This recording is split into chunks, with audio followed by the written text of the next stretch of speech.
I'm going to let Doug Drachman express some thoughts as well. We did have a question about not just internal applicants, but programs, for instance, that have 2 years in the cath lab, part of the third year, and then the fourth year. I mean, to clarify, what we're talking about today is the ACGME interventional year, the interventional cardiology year. That's a single year under COCATS, and that's the year we're talking about.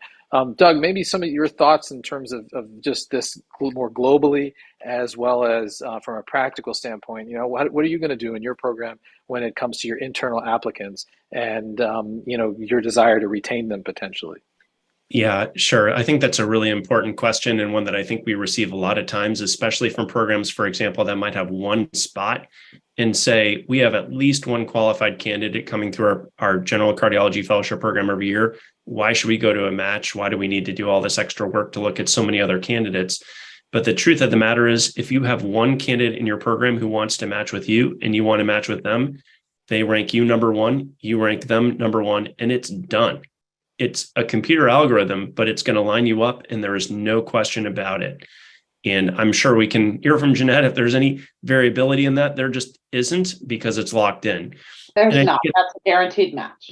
Yeah. So I think that there really isn't a reason for people to be concerned. So long as the internal candidate wants to match with your program and you want to match them, then you're set. I would say the same is true for programs in which they have the third year of the ACGME accredited general cardiology fellowship program that they tend to dedicate so that that person rotates in the cath lab for that entire year, but it's not accredited interventional fellowship. And then they want that same candidate to stay on for the fourth year.